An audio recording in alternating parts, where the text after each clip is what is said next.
Alright guys, how are we all doing? Today I'm going to show you how I made an abandoned Ithilien village. I decided to use the slice and slot system to make this village as I felt it would be perfect for the job. Mr. Entmoot has commissioned me to make some terrain for him, 3 tables worth. I felt this was a perfect opportunity to use some slice and slot magic. So I've been watching Albert's channel for a while, and the abandoned Arnor cities he's been making is absolutely incredible, and I just have to give it a go. And Albert was lovely enough to send me all the files so I could start printing some slice and slot magic. And here we are, 4 months since completing the project, making the video. Wanker! So anyway, the first thing we have to do is open up a shitty box and get some print beds filled with all these awesome prints.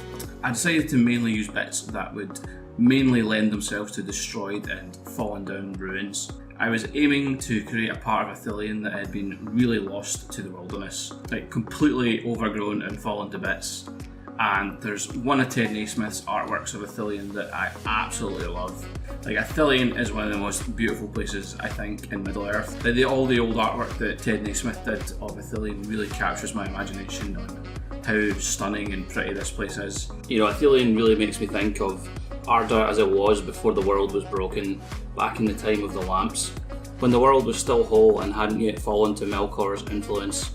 It makes me really sad that Gondor could no longer hold Ithilien due to famine, disease, and all these different catastrophes that unfortunately weakened Gondor to the stage they can no longer hold garrisons in this area. Printing these was super simple. I have luckily got an attic in which I can put my 3D printer, which means I never really get failed prints from temperature changes, which happen quite a lot in Scotland.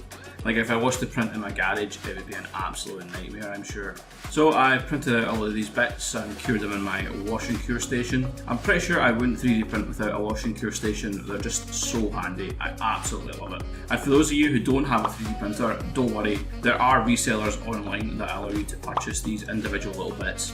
And some of them can even sell you the foam as well, like a full package. I'll put links in the description to all the sellers. And as you can see here, we have buckets of slice and slot bits ready to be used for buildings. Now back to past John, who has a lovely haircut here. So guys, we're now on to the worst bit of this whole build. Beveling all the edges on my MDF terrain. I can't tell you how much I hate this job. It's just something that you cannot do fast and it takes forever. It just needs to be done. It just needs to be done. So I've decided I'm going to come, If you pardon the pardon. and I'm going to get nice and comfy in my living room. The big man's joined me. How are you, big man? Going to keep me company? I'm going to put some battle reports on and just try and power through this, because it's going to suck. I really fucking hate beveling MDF. And here we are using a knife to bevel the edges of the MDF. This will be sanded after the fact. I cannot stand this job. Always buy pre-beveled MDF if you can. And I've now seen loads on eBay that I could have bought, so I really am kicking myself that I didn't buy them instead, because this job absolutely destroys my hand. You know, my hand muscle just absolutely cramps up. I've not done enough wanking this year, so I need to get back on that. Also, I hope the missus doesn't watch this and realise how much of a mess I made in the living room. So I can't help but think there must be an easier way of doing this. There's MDF and shit everywhere. I also can't remember if MDF is toxic or not. I suppose inhaling anything is not good unless it's jizz. So I'm going to go and get my safety mac just to make myself feel better. But yeah, I'm going to have a think. There's got to be a better way of me doing this.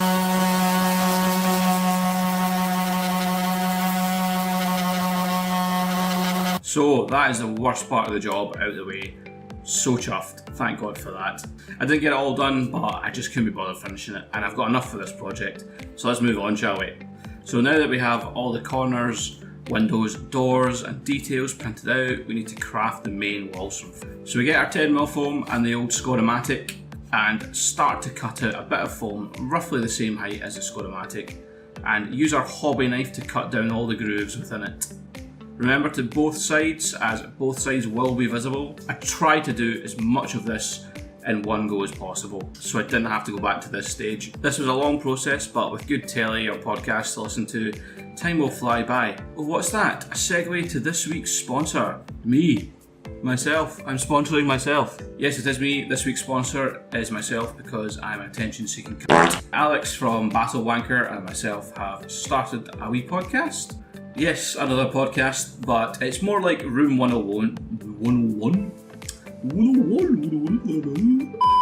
But it's not a competitive one. It's more of a silly UK game show. I don't know if you remember the Room 101, but it's like that, but for wargaming and terrible. So go listen to it after this. Links below. We're on all things. So once the scored lines are in, I take a pen or preferably a pencil and widen the lines and the grooves. This doesn't need to be perfect. Humans make mistakes over time, so even real buildings will have errors in them. And also this is supposed to be an abandoned village, so will be broken and decaying, so any little mistakes you can just put down to decay or bits falling off. So then we mark in the vertical brick lines in a convincing pattern before my favourite part, texturing. Oh yes, I do love texturing. We take some tin foil and scrunch it up into a little ball.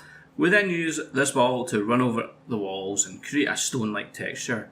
I love doing this bit as it's the most fun and can smash the ball into it and create big divots and chips in the stone to simulate the abandoned decay nature of the village. And as you can see, the finish you get in the walls is fantastic. Absolute class. It's such an easy technique to do and it gives such great results. These are my favourite things to do on the planet. Just try to build some slice and slot in this just hassling me. What are you kicking your legs at, you wee prick? Huh? It's not my fault I don't have any treats, you fat bastard. Look at the size of you. And you're eating again? I don't think you need to eat, mate. Much like myself. So we have done all the grindy PvE parts of this build, and now we're onto the exciting PvP elements. And that's what I was trying to say in this clip before I accidentally deleted all the audio. So I wanted to have some stone floors on my buildings, and I decided to use Das air drying clay. I also printed out about 12 different texture rollers from my printer to use in the clay to give like a nice textured stone effect. So to be honest, every time I try and use Das clay and a rolling pin, the clay always sticks into the roller and it drives me insane. So I really wanted to try and figure out a way to fix that. And oh yes, we found some. I've not put it on my desk. Vaseline. So I just randomly put down these textured bits of clay onto the MDF. I glued it down with PVA so to make sure that it's stuck. This would be kind of the bits of the stone that haven't yet been lost to the elements. Everything around it will be covered up in grass and mosses and bushes and stuff, so these are the bits that are yet to fall into ruin. So next, my favourite bit of this whole process, planning out the ruins. So I place all the different MDF bits down on my table, get the 3D prints out and just try and make as many different cool designs as I can, from kind of small farms to big impressive buildings with archways that have fallen to ruin. This was so much fun, I really enjoyed this. So next up, once we have the rough shape, we're going to glue it into place with the foam walls. So I take one of these at a time to my workshop, and get cracking on gluing all the bits together onto the baseboard. I also have a wee interview with Albert that we can listen to while I'm building these all up. So Albert, would you like to introduce yourself to the folks at home? Yeah, sure. Thanks for having me on, John. So, Albert from Micro Forge Minis. I run a little YouTube channel as well. So, what made you want to create Slice and Slot? And was it specifically kind of Gondor that inspired you, or? So, Slice and Slot, where it came from, there's two aspects to it. I'd been messing around with doing similar things with MDF, so like inserts with MDF for windows and doors and archways and that kind of thing. And I was never really happy with that as a medium. Then we went into lockdown and COVID hit, and Lockie from Zorp did the big call out to do the community Minas Tirith build, and I was stuck at home myself, and I reached out to him and I was like, hey man, I can do some like templates if you want, and so I whipped up some kind of generic Gondor style templates. And Lockie then put them up on his store and people could download them for free, and the idea was that people could kind of send in their builds and have them incorporated into the community Minas Tirith build. That's pretty The cool. problem with that though is that, you know, the one piece that always kind of hurts terrain in terms of its believability is when you're carving around arches and windows and that kind of thing. If you don't get the radius of the arch right, it just never looks right unless you carve it super accurately. And then if you carve it super accurately, it takes a really long time to do that, right? So the idea kind of spawned out of that, of how could you make kind of a foolproof system that you could give anyone some pieces and they would be able to carve foam terrain and make it look like good enough for a movie. I think. And a lot of the time with the 3D printed stuff, little things, and I'm coming at it specifically from a Middle-earth strategy battle game perspective, where base sizes are really important. So if a base doesn't fit through a door, then it's not great. So that was another really key part of what I tried to do with the system, was make sure that at every point I was considering either a 25mm infantry base or a 40mm cavalry base or a 60mm monster base. And so the system was kind of, I was designing Slice and Slot for probably 18 months before we actually launched the Kickstarter, to try and figure out like prototyping, and because the other part to it that I should talk about is the fact that it kind of integrates three things, right? So you've got the 10mm XPS foam, then you've got the MDF jigs, which help you cut out the foam to then slot in the 3D printed objects. So getting those three elements to kind of talk to one another and have it modular, and have it in a way that kind of is foolproof. And that's not even to mention my favorite part of the whole thing, which is actually the Score-O-Matic 10,000, right? Which started off as kind of a joke. I thought it was a joke bit of a mistake, and then like, I love it. Like, it's so good. It just does the work for you. It totally was a piss take.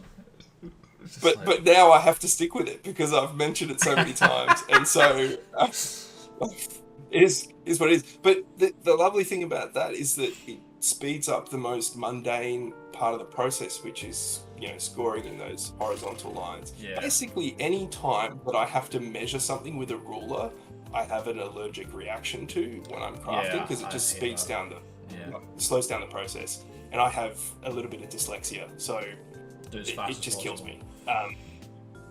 Exactly. So, you know, I've built the whole system around everything being kind of 10 or 5mm increments, in terms of the spacing for the lines. And that then becomes kind of a unit of measurement for everything that you do when you're measuring on the fly on the system. It is you're crafting your own thing. Like, I've got loads of bits here, and it's your own personal bit of terrain. But it's fast, and I as you know, I'm a big thing is my channel is speed painting and how to do things look good but also fast. And I think you can get really good results really fast, which is just perfect for me. And you don't have to plan things either. Like, you can you just chuck it down. I think that's why I quite like the ruins rather than the making a full building, because you just play and it works. Whereas I think you need a little bit more thinky if you're actually doing like a proper building, if that makes sense. You definitely need a lot more thinking if you're doing a proper building, and that's why at the moment my YouTube channel is exclusively how-to guides on how to build ruins. I was going to say, they are a lot more fun for me to build, but also I think if someone's starting out, either making terrain for the first time or making terrain with Slice and Slot, the best place to start is by doing ruins, because you'll have a lot more fun just kind of slapping stuff together and getting good results. Perfect. So what's your background then? Do you have a kind of background in digital design, or was this a skill that you just learned? Yeah, so funny story. It all starts way back when. So I obviously I was into the hobby as a wee young lad, and then needed to decide what I was going to do with my life. And so I thought, well, I love building small buildings, so maybe I'd like building big buildings. And I went off and I did 5 years of training as an architect. Oh, brilliant. So studied to be an architect, then got out into the industry and discovered it was a pretty brutal industry, at least where I am in Australia, and was kind of at burnout point. And just like long hours, lots of overtime, late nights. And after 5 years of working in the industry, I was pretty burnt out. I think it might have even been a bit longer, 7 years, and that's when I came back to the hobby, because I needed some creative outlet that wasn't designing big buildings.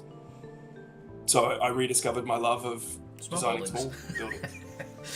The other part to it is the fact that I was kind of exposed to 3D printing early on in my professional life as well.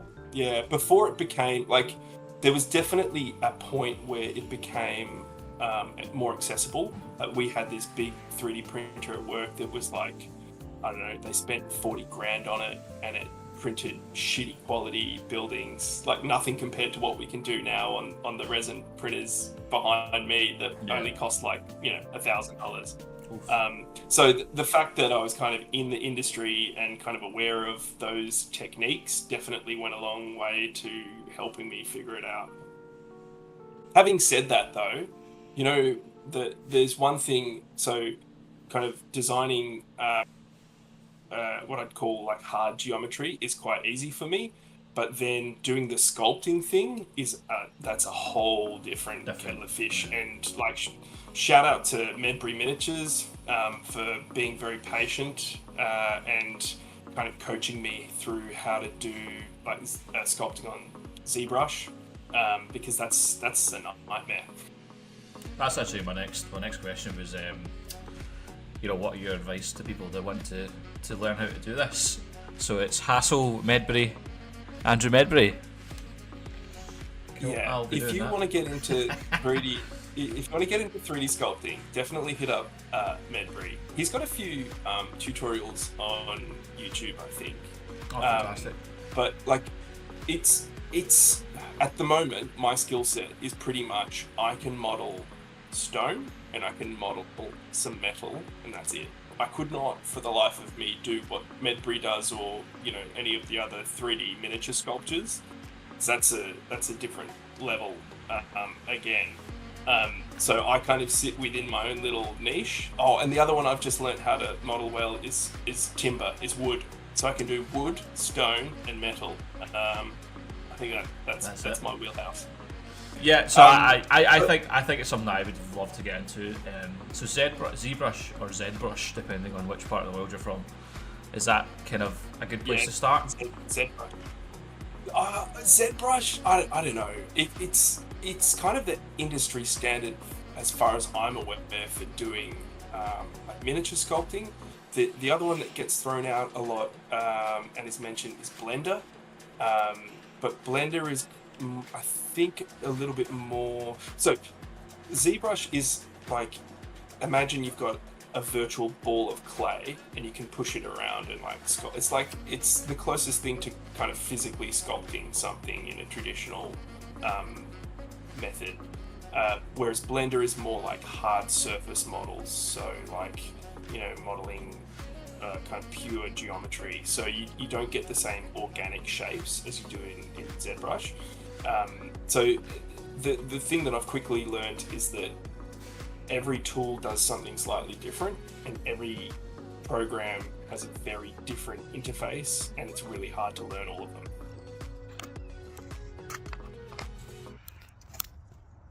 Woo! Yeah, so I've spent ages trying to get this wee door to fit, but I realised you're probably supposed to put that on before you glue it in, so it's just going to be another bit of rubble now, because I'm an idiot. Now that's all the buildings finished, and as you can see here, I'm really chuffed with the modularity and the results I'm getting from Slice and Slot. I've put some dash clay along the top of them and rolled some tinfoil ball along it again to create more rubbled, ruined top to the walls, rather than it just being open foam. Next up, I really wish I bought some of the foam safe spray. It would have been an absolute game changer, but unfortunately I didn't know it was a thing. So at this point in time, I decided to mix PVA, black paint and some water and just coat all the foam walls on these buildings with this. This means I can go back and spray paint them after, and it won't warp the foam or destroy it in any way. So this took quite a while, and also overnight to dry. So foam safe spray is definitely the way to go. Okay guys, that's all the black paint and the PVA glue dry. Oh my f***ing god, I missed a bit. Ah! So I have got some old hobby supplies that I'm going to use. I've got some kind of corky bits for kind of bigger chunks of stone that are falling off the walls, and I've got some kind of fine dust that I'm going to put along the edges of the walls. There would be more rubble in real life, but as Albert says, the reality is there would be a whole heap of ruined debris, extra stonework all around this, but if we were to actually model it accurately, it would become quite difficult to actually move models and game with. So it's always a balancing act between being believable but also playable. so we're just going to make an illusion of rubble, because at the end of the day we do want these to be playable, and if I cover it in hundreds of rubble they'll just be like impassable ruins, so there's absolutely no point in that. So we need to find that fine line between playable and realistic. Yeah, gravy. So yeah, Editor John here.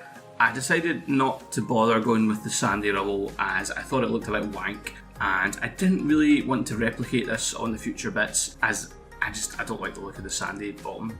But I did want the larger cork and the rubble around the edges of the walls, just to make it look like there was some debris. I really wanted some kind of destructive elements at the side of these walls to show that they were falling apart and broken over this long period of time, because there really should be a lot more rubble around these buildings, but I'm trying to keep them playable. If you have too much crap everywhere, like broken bits and stones and stuff, it really makes it hard for models to move about. So it's trying to have that balance between realism and playability. Oh, that's all the spray painting done. Everything's looking fun-dabby-dozy. Fantastic. Loving the look of all these buildings, look at that. Luckily, the PVA looks to have worked, and there doesn't look to be any melting of the plastic polystyrene, so that's absolutely great. The only thing I'm a bit pissed off about is I realised I picked up my expensive black spray instead of my shitey, cheap £5 Halfords spray, which I usually use on terrain. Oh, I missed a wee bit there. I'll spray that outside, not in the house. So yeah, I've probably done myself out about fucking 10 quid there, but one day I'll learn the whole profit and loss shite for commissioning, but it is not this day.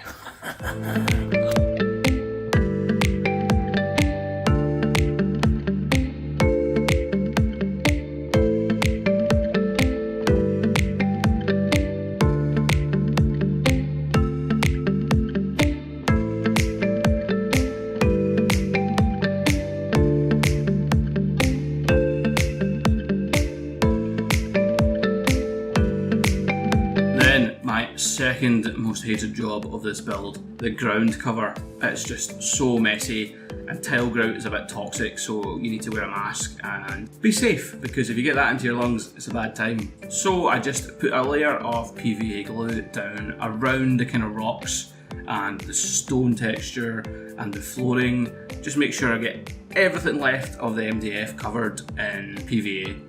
I then add down a sprinkling of the ground texture across the entire PVA'd area before getting some isopropyl alcohol and dripping it over, just to make sure the whole thing seals. And after leaving that to dry overnight, you can see there are some cracks in the ground cover where it's kind of pulled apart.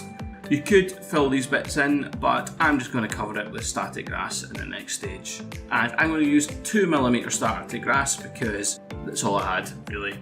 So that's what we're going to use. I think if I was doing it again, I would put some tufts or like clumps of 4mm and maybe even 6mm grass, but unfortunately 2mm was all I had, and you know, I think it looks good enough just with that. When this dried, I thought they did look quite amazing, and you could call it a day here, but I'm not going to miss out on my favourite part, flocking and tufting. So I've got loads of different foam flock colours and different coarse bits of scrubland and bushes and get the noodles out of the way here, and other different ground covers and textures in these tubs. So this is my favourite bit, the fine detailing. So yeah, we covered these in tufts in the bits that maybe perhaps had gaps or where I made mistakes. So I tried to keep the tufts in clumps and against the edges of things. I think this is more natural, and it also means the boards will be more playable as the big tufts won't interrupt models moving through the middle of them. Also added a bit of liquid magic in the form of dirty down rust and moss. I think I didn't use this right. It was Michael from That One Minis that let me know that you're supposed to shake it until the ball bearing comes loose, which I did not do and didn't even know there was a ball bearing in it. So thank you, Michael, for pointing that out. It's made my dirty down stuff even better than it was before. Right, so we can probably call this done, but what board is finished without tufts? I should probably stop here to make any kind of profit from this build because I've gone a bit over the top with everything, as I usually do, but I just can't help myself. I think it's going to need a wee bit of tufting, like some extra fine details, like maybe some moss going up the walls. You've got this dirty down moss, I might give that a wee bash. Also we need to do maybe some rust on the doors, you know. I should just stop. I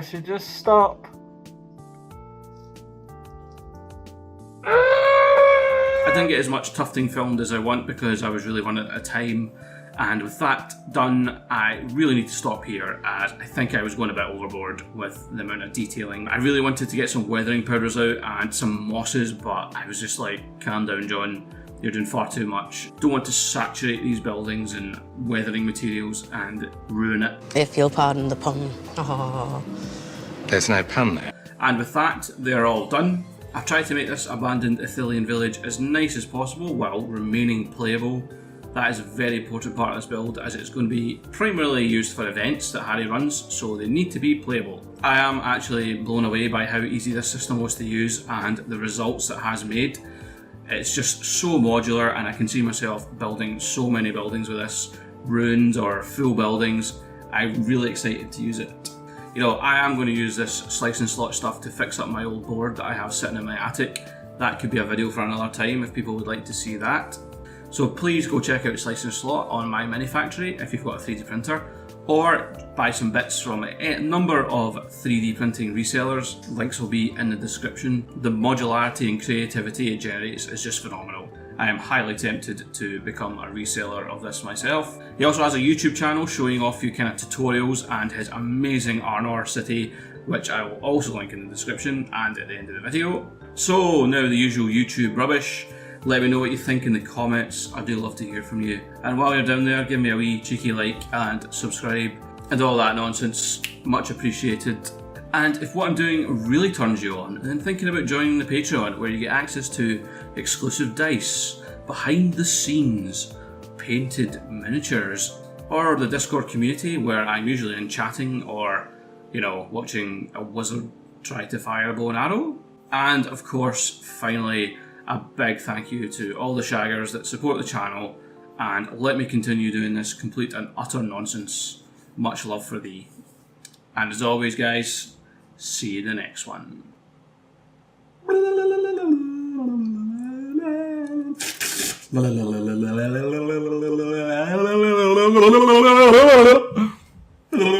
Thanks for watching, everyone. Don't forget to like and subscribe, and remember to give my bell a good old ring.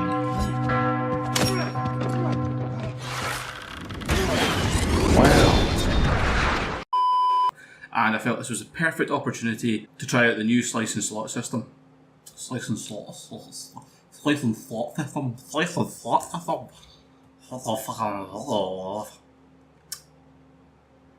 I felt this was the perfect opportunity to have some... Man, check this out, wheelie bin cam. I am an absolute genius. Right then, let's get this stuff out. Thanks, John, for sending it. Really appreciate you putting all this work into the delightful terrain I'm sure I'm about to unlock. So I've got the box there, so... Oh God, what's this? That's a bit shit, isn't it? Bit naff. It's alright, I'm sure there's better stuff in here. What the fuck is this? Have you put any effort into this at all? Fucking hell. Paid a lot of money for this. Bloody hell, what is this? Oh, it's just the same as that other shit piece that you just... Fucking... Well, it's just all the same shit. Well, that's going to break, isn't it? That's that's going to break. You put one toy soldier on, that's going to break. Useless pieces of shit. So we need to get that fine line between playable and realistic. Not putting that in the video. Oh, what's that? A segue to my... I forgot what I was going to say. Testing, John. Testing. Testing Albert. Testing Albert. Actually, I know what I'm talking about here.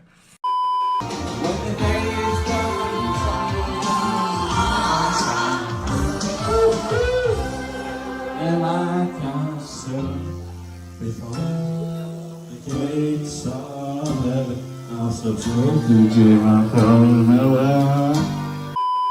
Such a shit backdrop. Right, Bucky. Look at this. Huh? What are you after, mate? Huh? What are you after? You're hassling me, you know? Maybe if I do it this way. Is that it? Oh shit. Oh f***. Ah! Ah, Bucky!